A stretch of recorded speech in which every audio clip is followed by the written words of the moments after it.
अस्सलाम वालेकुम। स्टूडेंट्स, इस लैब में हम PWM यानी कि पल्स विड्थ मॉड्यूलेशन के बारे में बात करेंगे।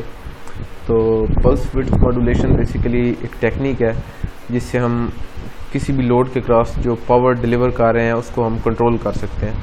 मिसाल के तौर पे आप ये देखें कि लेट्स सपोज आप सबसे पहले इस लास्ट फिगर पे देखें। यहाँ पे आप देखें कि आपने इसको लेट्स सपोज कोई DC इसके क्रॉस कोई DC वोल्टेज सोर्स आपने अप्लाई किया और इसको आपने कांस्टेंट एक DC वोल्टेज अप्लाई की, ठीक है। तो ये बल्ब जो है वो ग्लो करना शुरू कर देगा, या कोई फ़ैन है बल्ब की जगह, ठीक है, तो वो एक फुल स्पीड के ऊपर चलना शुरू हो जाएगा। अब आप चाहते हैं कि इस फ़ैन की स्पीड को कंट्रोल करें, तो एक मेथड तो ये है कि आप सीरीज़ में एक वेरिएबल रजिस्टर लगा दें। तो जब आप उस रजिस्टर की वैल्यू को कम या ज़्यादा करेंगे तो जो वोल्टेज ड्रॉप है कुछ उस रजिस्टर के क्रॉस आएगा और कुछ जो है वो बल्ब या फ़ैन के क्रॉस आएगा। इस तरह जो है वो आप फ़ैन या बल्ब की ग्लो या फ़ैन की स्पीड को कंट्रोल करते हैं। लेकिन उसमें क्या होगा कि जो रजिस्टर सीरीज़ में लगा होगा उसके क्रॉस काफ़ी जो है पावर जो है वो वेस्ट हो जाएगी in the form of heat. तो अगर आप इस तरह नहीं चाहते तो बेसिकली मकसद क्या है कि अगर आप फ़ैन की स्पीड या उसको बल्ब की ग्लो को कंट्रोल करना चाहते हैं तो आप बेसिकली इसके क्रॉस जो आपने वोल्टेज अप्लाई किया हुआ है उसको आप कंट्रोल करें, उसकी वोल्टेज की वैल्यू को आप कंट्रोल करें। तो उसका एक मेथड ये PWM है जिसमें आप जो है वो मैक्सिमम एफिशिएंसी के साथ जो है वो फ़ैन या बल्ब या इनको जो आप पावर डिलीवर कर रहे हैं उसकी जो उस पावर को जो है वो सप्लाई ऑफ पावर को जो है वो आप कंट्रोल कर सकते हैं, अमाउंट ऑफ पावर को कंट्रोल कर सकते हैं।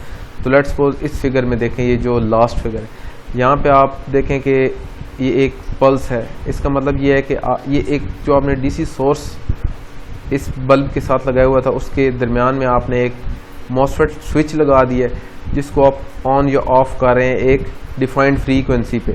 अब उस फ्रीक्वेंसी पे आप जब उसको ऑन या ऑफ करते हैं तो इस तरह की एक स्विचिंग वेव आपके पास आती है जब उस स्विच को आप ऑन या ऑफ करते हैं रेगुलर इंटरवल्स के बाद, ठीक है। तो इस तरह एक स्विचिंग वेव आपके पास आती है। तो इससे क्या होता है कि जो आपकी एवरेज वैल्यू होती है उस DC वोल्टेज सोर्स की वो कम हो जाती है।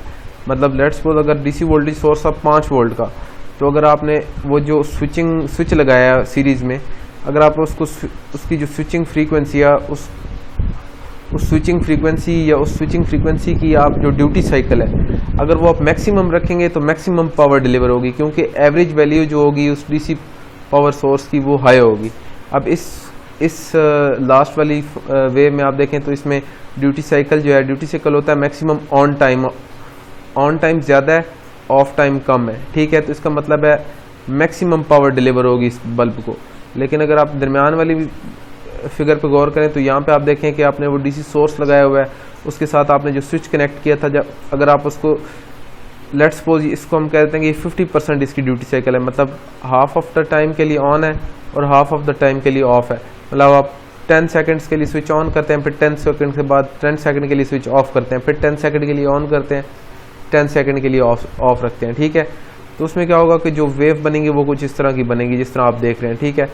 तो उसमें जो एवरेज DC वैल्यू होगी ना वो उस वोल्टेज सोर्स की या उस वोल्टेज की जो एवरेज DC वैल्यू होगी वो कम हो जाएगी, वो हाफ हो जाएगी। लेट्स सपोज अगर 5 वोल्ट था तो वो 2.5 वोल्ट हो जाएगी, 10 वोल्ट होगा तो 5 वोल्ट हो जाएगी। अगर आपकी ड्यूटी साइकिल 50% है, अगर ड्यूटी साइकिल यहाँ पे आप देखें तो ऑलमोस्ट 80% है, तो यहाँ पे अगर 10 था तो वोल्ट था तो 8 वोल्ट्स यहाँ पे अप्लाई हो जाएंगे बल्ब के क्रॉस। तो ये मैक्सिमम ऑलमोस्ट फुल इंटेंसिटी पे ग्लो करेगा।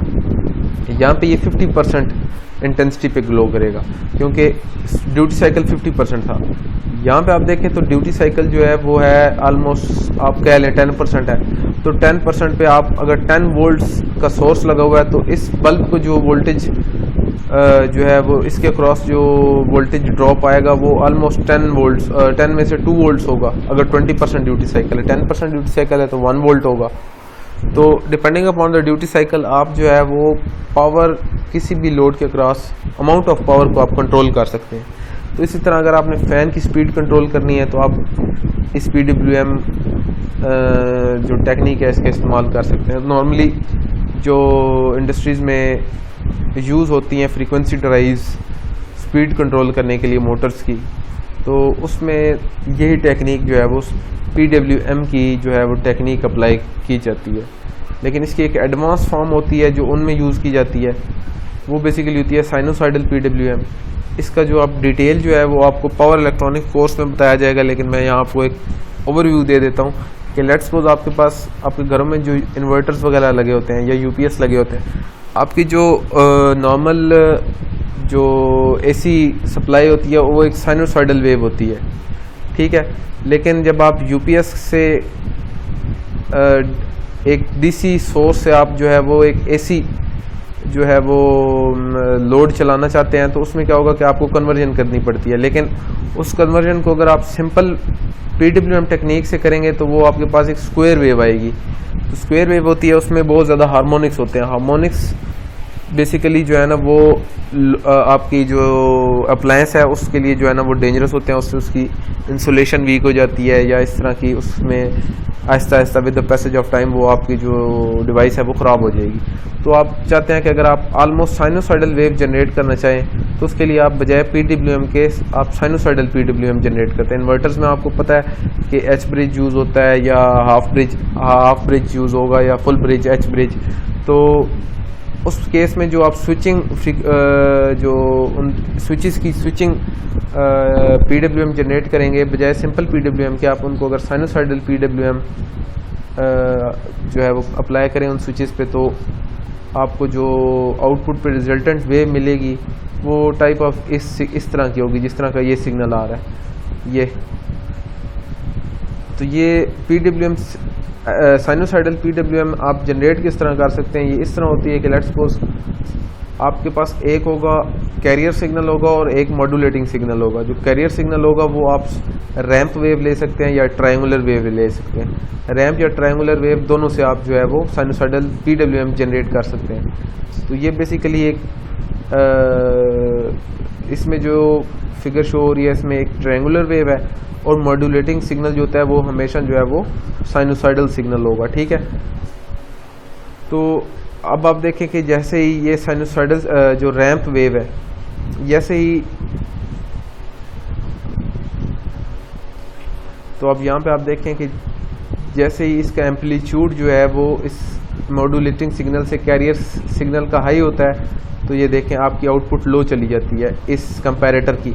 इन दोनों को आप कंपेयर कर रहे हैं, तो जैसे ही कैरियर सिग्नल का एम्पलीट्यूड जो है या मैग्नीट्यूड जो है वो कैरियर सिग्नल से ऊपर जाता है, यहाँ से देखें ये ऊपर चला गया, तो यहाँ पे आपका जो वो आउटपुट है वो लो हो जाएगी। लेकिन जैसे ही आपके कैरियर सिग्नल का एम्पलीट्यूड यहाँ पे देखें ये जैसे ही कम होगा मॉड्यूलेटिंग सिग्नल से, तो आपकी आउटपुट हाई चली जाएगी। तो आप देखें कि जैसे जैसे साइनोसॉइडल वेव प्रोग्रेस कर रही है, यहाँ पे देखिए इसकी जो ड्यूटी साइकिल है वो बढ़ रही है।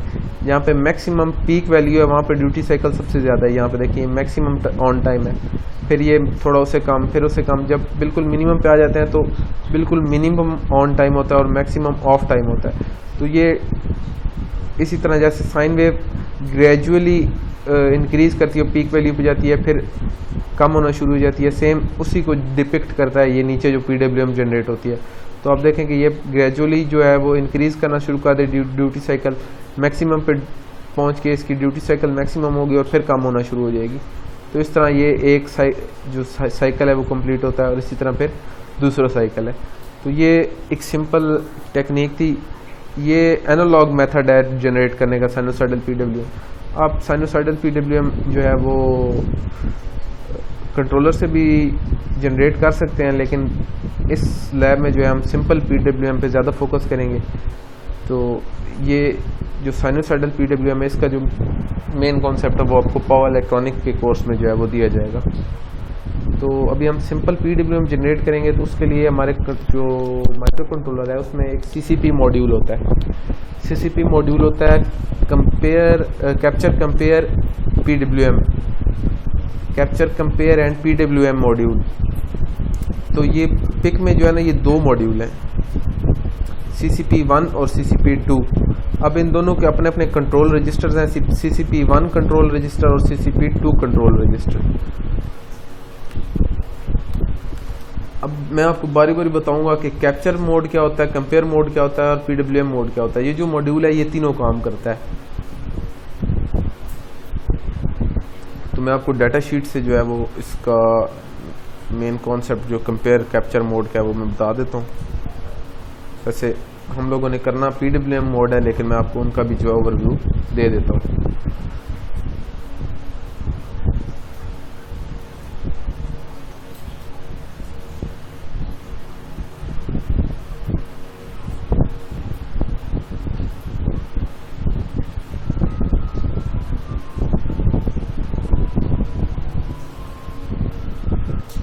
अच्छा, ये कंपेयर मोड है। कंपेयर मोड में क्या होता है कि कंपेयर मोड में इस तरह होता है कि आपका जो टाइम, आप कोई भी एक वैल्यू जो है ना वो इस CCP R1H और CCP R1L रजिस्टर में जो है वो इंसर्ट करते हैं, ठीक है। उसके बाद आपका टाइमर स्टार्ट हो जाता है, ठीक है। जैसे ही टाइमर स्टार्ट होगा तो टाइमर काउंट करना शुरू करेगा। इस TMR1H और TMR1L में टाइमर की जो है वो वैल्यू होगी, ठीक है। टाइमर स्टार्ट करना शुरू कर देगा। जैसे ही जो इस CCP R1H और इस रजिस्टर में 16 बिट रजिस्टर है, ठीक है, और ये टाइमर 1 भी हमारा 16 बिट का है, तो इसके भी 2 ही रजिस्टर्स हैं। तो जब ये दोनों वैल्यू सेम हो जाएंगी, जैसे ही ये दोनों मैच होती हैं, ठीक है, यहाँ पे एक फ्लैग सेट हो जाता है, ठीक है, और एक इंटरप्ट भी अगर आपने इंटरप्ट अनेबल किया होता है तो इंटरप्ट भी जो है वो अकर कर जाता है। तो उसके बाद जो है जैसे ये कंपेयर मैच अकर होगा तो ये आपकी जो आउटपुट पे आपको, अगर आपने कोई उसके जैसे ही कंपेयर मैच अकर हो तो आपने खुद से सेटिंग करनी है कि आपके आउटपुट लो हो जाए या हाई हो जाए, या हाई है तो लो हो जाए, टॉगल करे। तो ये सारी सेटिंग्स आप खुद कर सकते हैं, तो आप अपनी आउटपुट को उस हिसाब से सेट कर सकते हैं। तो ये बेसिकली एक कंपेयर मैच है कि जैसे ये दोनों वैल्यूज़ कंपेयर हो, आपका इवेंट जो है आपने जो भी डिसाइड किया हुआ है वो अकर कर जाए, तो ये कंपेयर मैच होता है। इसी तरह जो कैप्चर मोड है,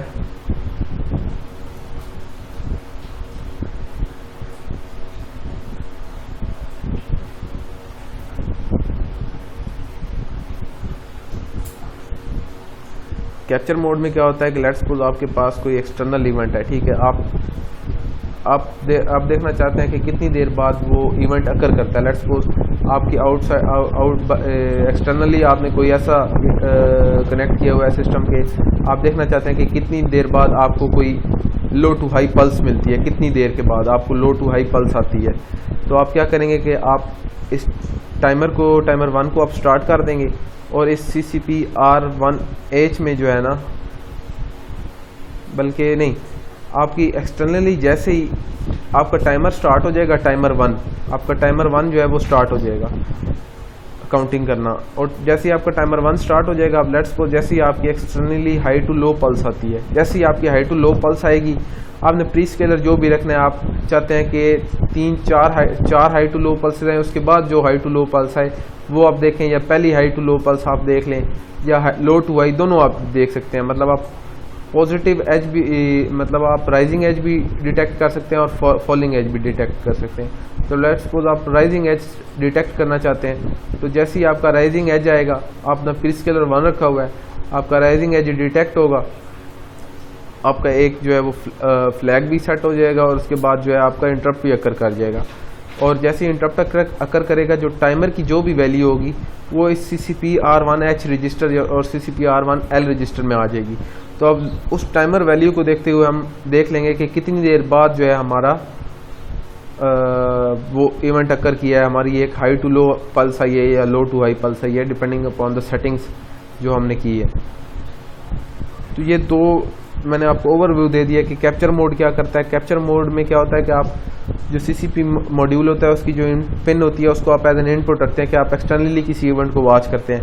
और कंपेयर मोड में भी आप क्या करते हैं, अब कंपेयर मोड को आप देखें तो आप कंपेयर मोड को as a source of PWM generation भी यूज़ कर सकते हैं कि आप टॉगल करवा दें, जैसे ही कंपेयर मैच करो आपकी जो आउटपुट है वो टॉगल कर जाए। तो डिपेंडिंग अपॉन रिक्वायरमेंट आप कंपेयर मोड में भी PWM जनरेट कर सकते हैं, लेकिन हमारे पास इस कंट्रोलर में जो है वो एक स्पेशल CCP मॉड्यूल का एक फंक्शन है वो PWM के लिए लोकेटेड है, तो हम उसी को यूज़ करके PWM भी जनरेट करेंगे। तो PWM में क्या होता है, अब ये मेन रजिस्टर्स हैं जो इसमें यूज़ होंगे। ये TRISC रजिस्टर यूज़ होगा क्योंकि जो CCP मॉड्यूल्स हैं इसके जो दो मॉड्यूल्स हैं दोनों की जो पिन हैं वो पोर्ट C में है, तो TRISC यूज़ होगा। मेरे ख्याल में पोर्ट C की पहली 2 बिट्स जो हैं वो दोनों CCP मॉड्यूल्स की हैं। उसके बाद टाइमर 2 यूज़ होगा, ठीक है। उसके बाद एक PR2 रजिस्टर है, ये टाइमर 2 पीरियड रजिस्टर है। इसमें हम क्योंकि हम PWM जनरेट कर रहे हैं तो उसका हमें टाइम पीरियड रखना पड़ेगा, एक टाइम पीरियड बताना पड़ेगा कि कितना टाइम पीरियड है उसका। तो उस सिग्नल का टाइम पीरियड जो है वो इस हम PR2 रजिस्टर में जो है वो इंसर्ट करेंगे, ठीक है। उसके बाद जो ये T2 कंट्रोल है, ये टाइमर 2 का कंट्रोल रजिस्टर है, ठीक है। इससे हम टाइमर 2 को इनिशियलाइज अनेबल करेंगे और स्टार्ट करेंगे। टाइमर 2 को अनेबल करके स्टार्ट करेंगे। उसके बाद ये CCP R1L और CCP R1H जो है इस यहाँ पे जो है हम ड्यूटी साइकिल, अब हमारे पास एक जो है वो टाइम पीरियड होता है और एक हमारे पास ड्यूटी साइकिल होती है। तो हम ड्यूटी साइकिल जो है वो हम इन रजिस्टर्स में जो है वो रखेंगे। तो PWM के केस में जो है हम एक CCP R1L और जो हमारी ड्यूटी साइकिल है उसकी जो रेजोल्यूशन है वो है 10 बिट्स। मतलब आप 0 से 1024 तक 0 से 1023 तक आप ड्यूटी साइकिल सेट कर सकते हैं। मतलब अगर आपने ड्यूटी साइकिल 50% रखनी है तो हम 512 जो है वो इस CCP R1L और ये CCP1X और CCP1Y ये 2 बिट्स मिला के 10 बिट्स हो जाती हैं, क्योंकि 0 से लेके 1024 तक हमें 10 बिट्स रिक्वायर्ड है। तो 10 बिट रेजोल्यूशन के लिए जो लीस्ट सिग्निफिकेंट बिट्स होंगी वो इस CCP1X और CCP1Y में आ जाएंगी और ऊपर 8 बिट्स इस CCP R1L में आ जाएंगी। इस तरह हमारी ड्यूटी साइकिल सेट हो जाएगी 10 बिट्स में, क्योंकि हमारी रेजोल्यूशन है 10 बिट्स की।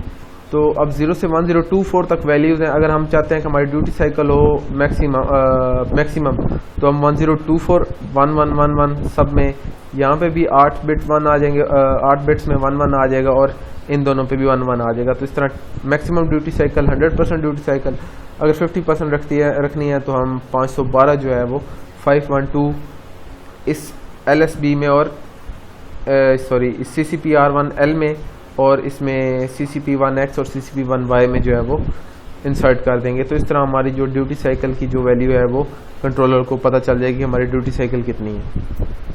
जब हमने PWM की टाइम पीरियड और ड्यूटी साइकिल दोनों बता दिए तो अब हम PWM मॉड्यूल को CCP मॉड्यूल को हम स्टार्ट कर देंगे PWM मोड में।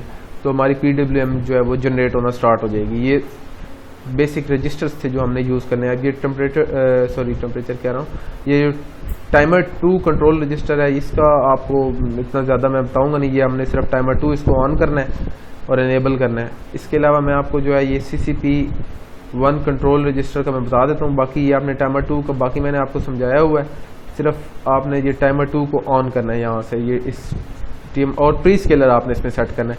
प्री स्केलर टाइमर 2 का आपने सेट करना है तो आप यहाँ से ये T2C के PS1 और PS0 से आप प्री स्केलर वो सेट कर सकते हो। हमारी ये लास्ट 3 बिट्स जो हैं वो हमारे काम की है।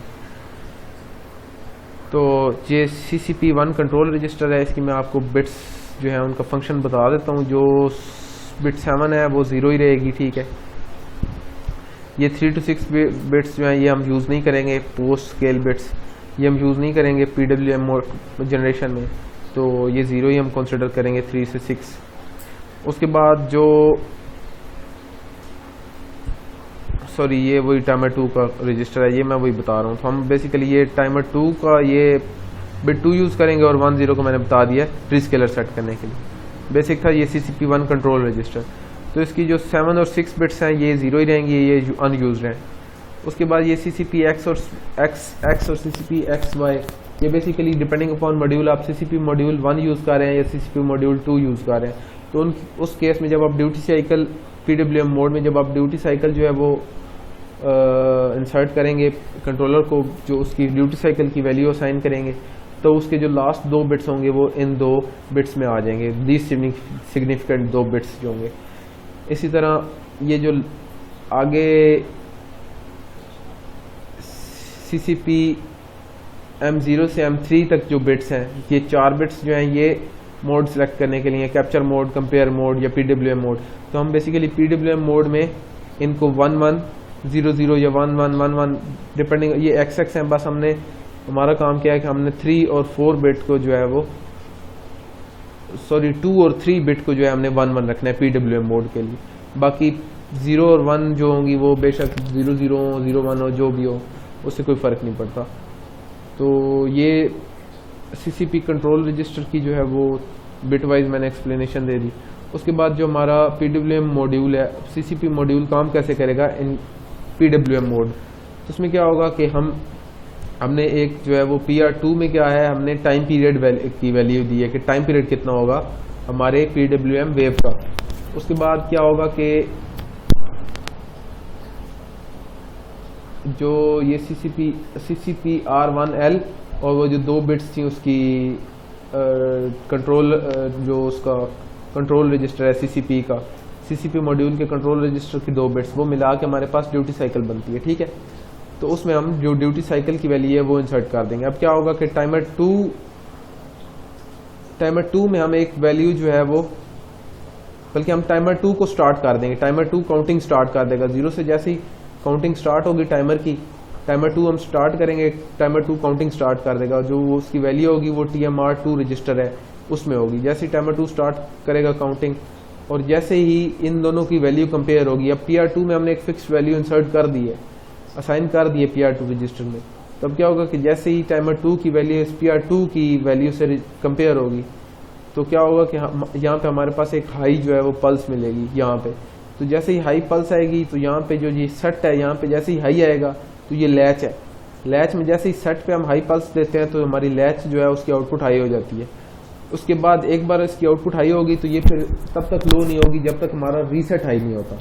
तब क्या होगा कि जैसे यहाँ पे हाई पल्स आएगी, एक तो हमारी यहाँ पे आउटपुट हाई हो जाएगी, और उसके बाद क्या होगा कि हमारी ये जो स्विच है ये भी ऑन हो जाएगा, और ये जो CCP R1L की वैल्यू है ये CCP R1H में आ जाएगी, और इसके साथ और 2 असाइन बिट्स हैं इंटरनली, तो ये 10 बिट्स यहाँ पे आ जाएंगे।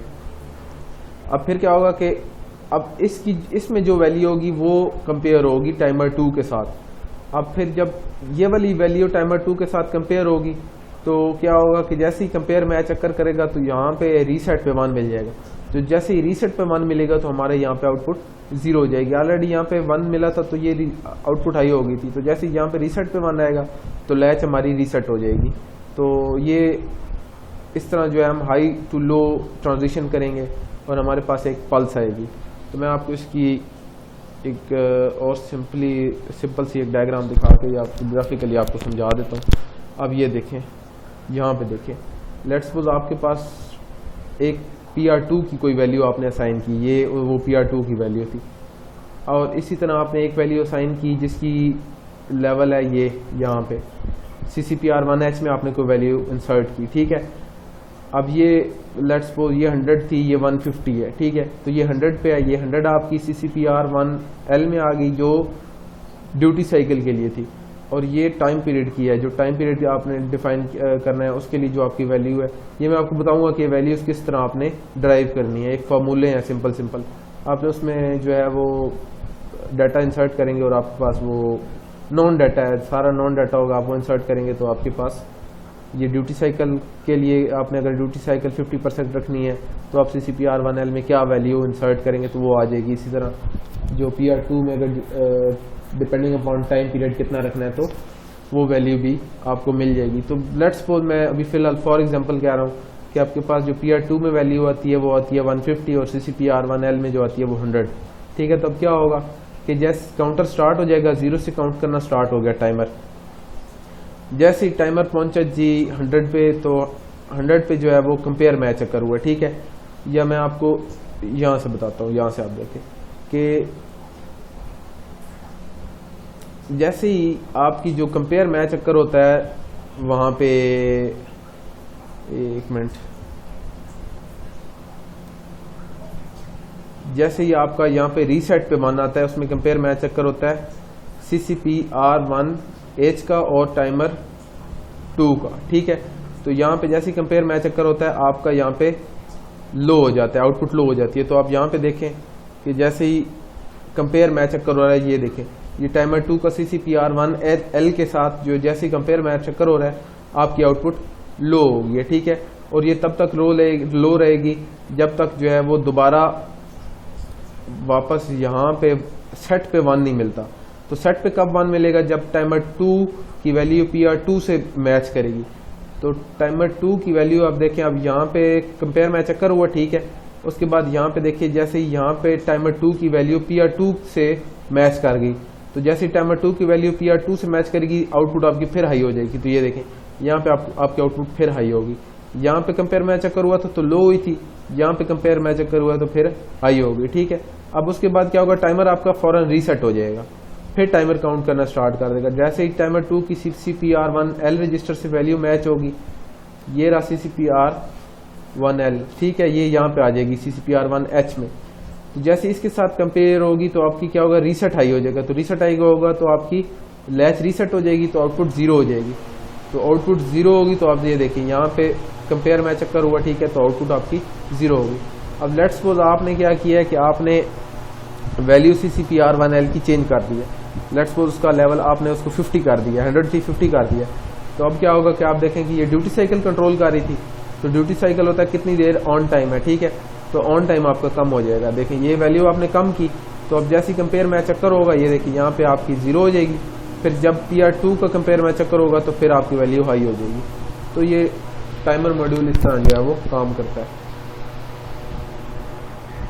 अब मैं आपको मैनुअल पे ले सकता हूँ, वहाँ पे मैं आपको बताता हूँ कि ये आपने CCPR1L की और इस तरह किस तरह वैल्यूज निकालनी है।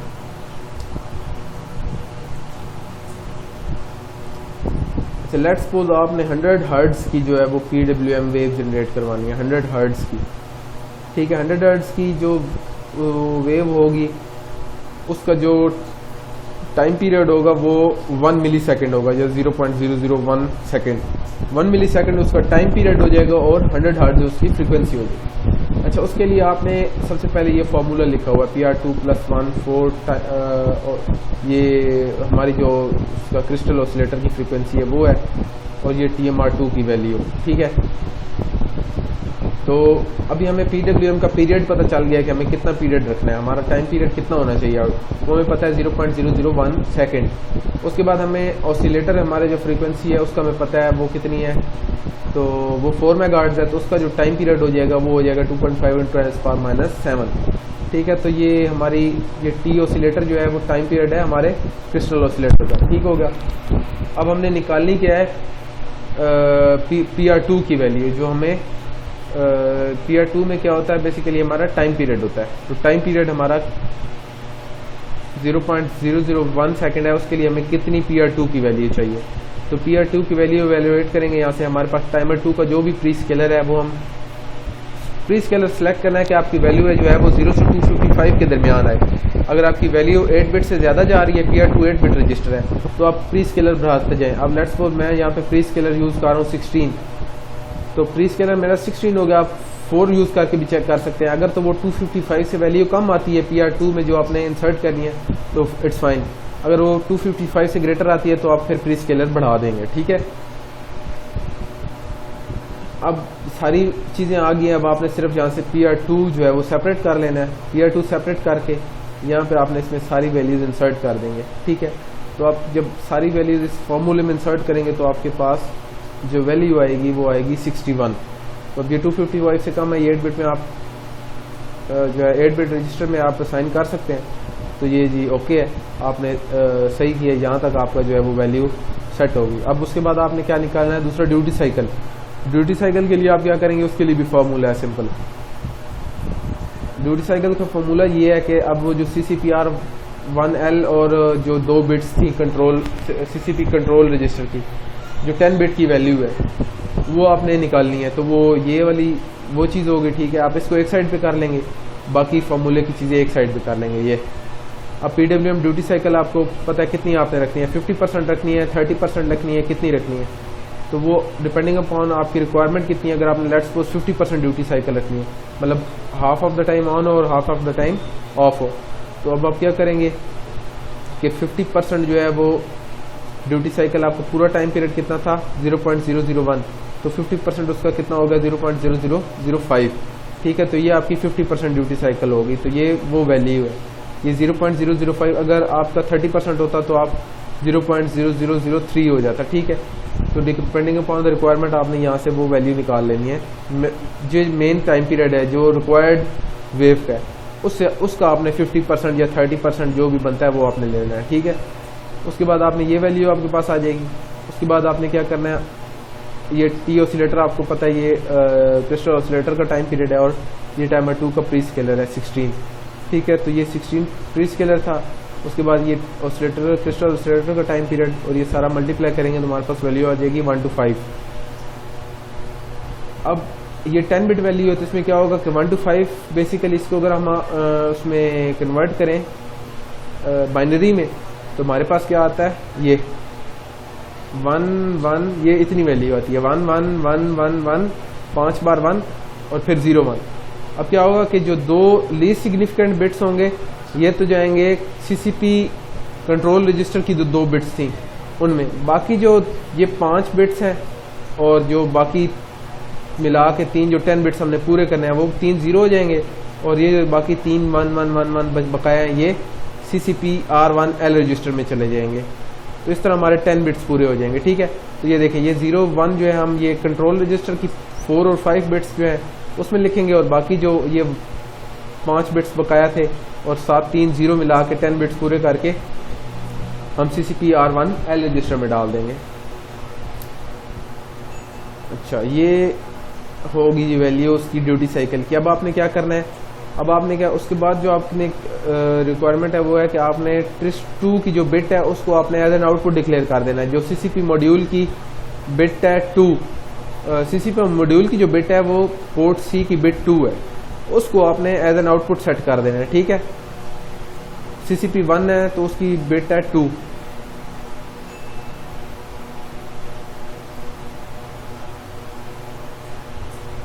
ये यहाँ पे देखें पोर्ट सी में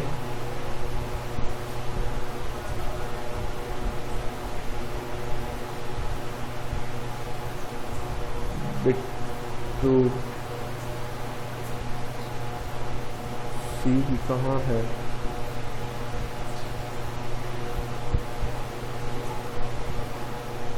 ये देखें, ये CCP2 ये बिट 1 जो RC1 है, पोर्ट सी की बिट 1 जो है वो CCP मॉड्यूल 2 की आउटपुट बिट है, और CCP मॉड्यूल 1 अगर आप यूज़ कर रहे हैं तो उसकी जो पोर्ट सी की RC2 है वो उसकी आउटपुट पिन है। तो हम जो कि CCP मॉड्यूल 1 यूज़ कर रहे हैं, हमने उसी का कंट्रोल रजिस्टर भी यूज़ किया है, तो उसमें हम क्या करेंगे, इस बिट को जो है हम एज एन आउटपुट डिक्लेयर कर देंगे, ठीक है। तो ये नेक्स्ट स्टेप होगा। तो ये 4-5 स्टेप्स हैं, मैं आपको यहाँ से ऊपर से बता देता हूँ। ये देखें,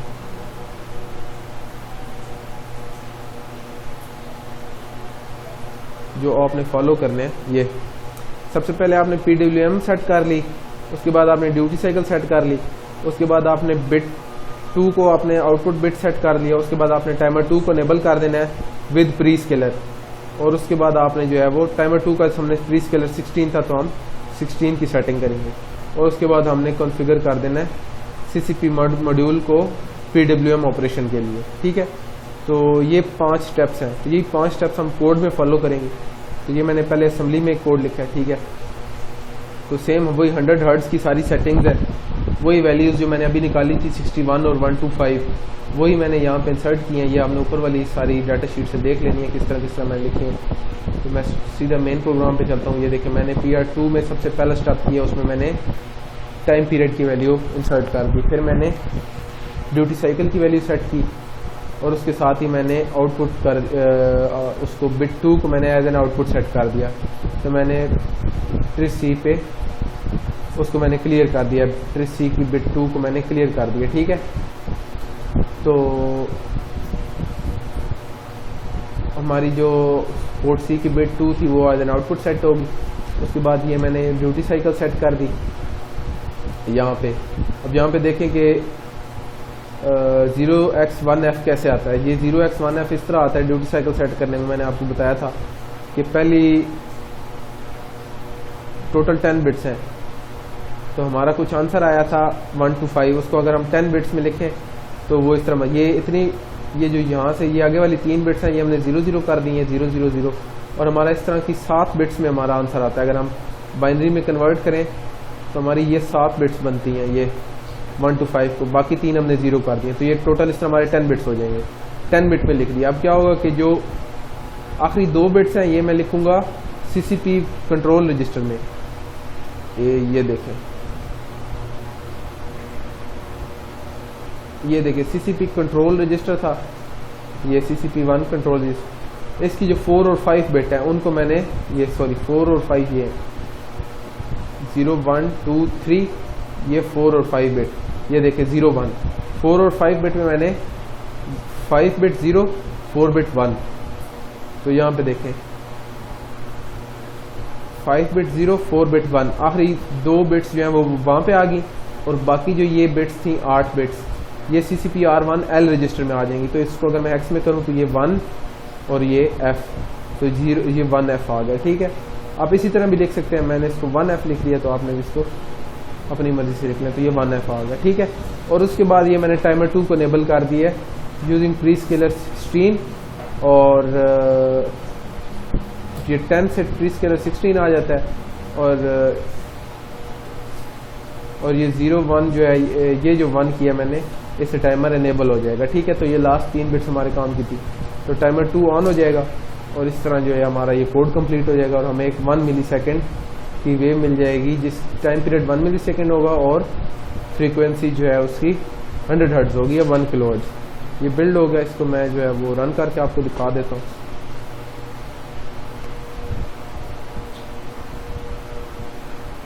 फिर मैंने इसमें ऑब्जेक्ट फाइल जो है वो मैंने इंसर्ट की प्रोटियस में।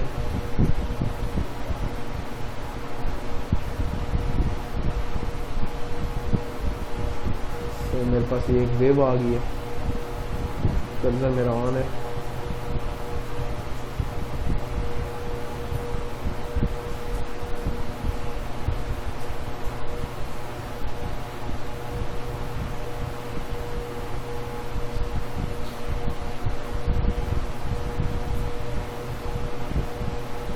ठीक है, तो ये 1 मिलीसेकंड, ये माइट भी आपको नज़र आ रहा है नहीं, ये 1 मिलीसेकंड जो है वो इसकी जो है वो टाइम पीरियड हो गया। ठीक है, ये 1 मिलीसेकंड की वेव है, और इसका ऑब्वियसली अब 1 ओवर 1 मिलीसेकंड करेंगे तो हमारे पास फ्रीक्वेंसी 1 किलोहर्ट्ज आ जाएगी। ठीक है, तो ये इस तरह आप जिस फ्रीक्वेंसी की भी आप चाहें वेव जनरेट करवा सकते हैं, लेकिन इसकी भी एक लिमिटेशन, क्योंकि हमारे पास जो रजिस्टर्स हैं उनकी एक लिमिट है, उसमें हम कितनी वैल्यू जो है वो इंसर्ट कर सकते हैं। तो बकाया जो है हम प्री स्केलर से करके मैक्सिमम प्री स्केलर से भी, जब तक हमारे वो ड्यूटी साइकिल रजिस्टर्स में, या जो हमारा टाइम पीरियड रजिस्टर था वो 8 बिट का था, PR2 जो था, तो जब तक उसकी वैल्यू 255 से कम रहेगी आप उसमें जो है वो वैल्यू इंसर्ट कर सकते हैं। जब आप प्री स्केलर यूज़ करके भी वो 255 से ऊपर चला जाए तो फिर जो है हम इससे जो है वो वेव जो है वो जनरेट PWM नहीं करा सकेंगे।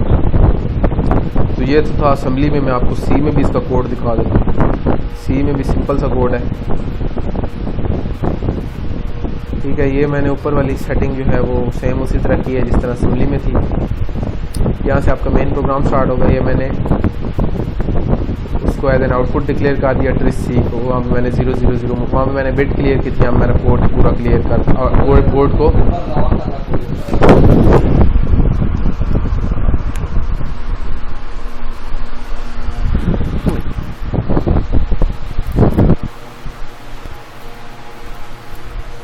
अच्छा, ये PR2 में जो है हमने वो फ्रीक्वेंसी के लिए जो हमने फ्रीक्वेंसी सेट करने के लिए जो मेरा मतलब है जो टाइम पीरियड सेट करने के लिए हमने वैल्यू निकाली थी, ये हमने वो इंसर्ट कर दी टाइम पीरियड। उसके बाद ड्यूटी साइकिल के लिए जो वैल्यू निकाली थी ये उसी तरह मैंने जो CCP-R1LF पहले जो 8 बिट्स हैं वो उसमें आ जाएंगी, और आखिरी जो 2 बिट्स हैं 10 बिट्स में से वो यहाँ पे ये 2। और उसके बाद जो है वो एक और काम जो मैंने आपको नहीं बताया वो ये है कि CCP कंट्रोल रजिस्टर में जो आखिरी 4 बिट्स हैं वो कंट्रोल करती हैं कि CCP मॉड्यूल को आपने एज अ PWM यूज़ करना है, as a capture mode use करना है या किस तरह। वो उसमें भी मैं मिस कर गया हूँ असेंबली में। तो यहाँ पे मैं आपको बता रहा हूँ कि ये देखें, ये 4 जो लास्ट बिट्स हैं, अगर ये 1 1 और ये जो 2 बिट्स थी ये XX थी, तो इस तरह जो है वो हम इसको एज ए PWM मॉड्यूल जो है हम इसको कॉन्फ़िगर कर देंगे। और बाकी ये जो 2 बिट्स हैं ये जो 2 बिट्स हैं 0 1, ये लास्ट 2 बिट्स हैं CCP उसकी ड्यूटी साइकिल की, क्योंकि वो 10 बिट्स उसकी रेजोल्यूशन है। उसके बाद हम अपना टाइमर स्टार्ट कर देंगे, टाइमर स्टार्ट करेंगे। और प्री स्केलर इसमें 4 है मेरे ख्याल में, मैंने 16 यूज़ किया, तो ये 16 है यहाँ पे। आप 4 भी लगा के देख लें, मैंने 4 पे भी ट्राई किया है, 4 पे भी सेम अच्छी वेव आती है और बिल्कुल सही रिजल्ट आता है। तो मैं इसको आपको कंपाइल करके दिखा देता हूँ और इसको रन करके भी आपको दिखा देता हूँ। ये कंपाइल हो गई है।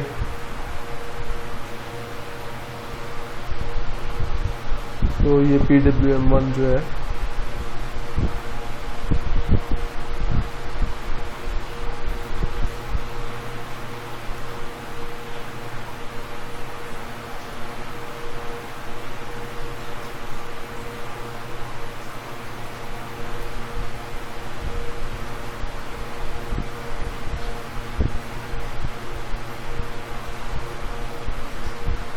ये 1 मिलीसेकंड आ गया।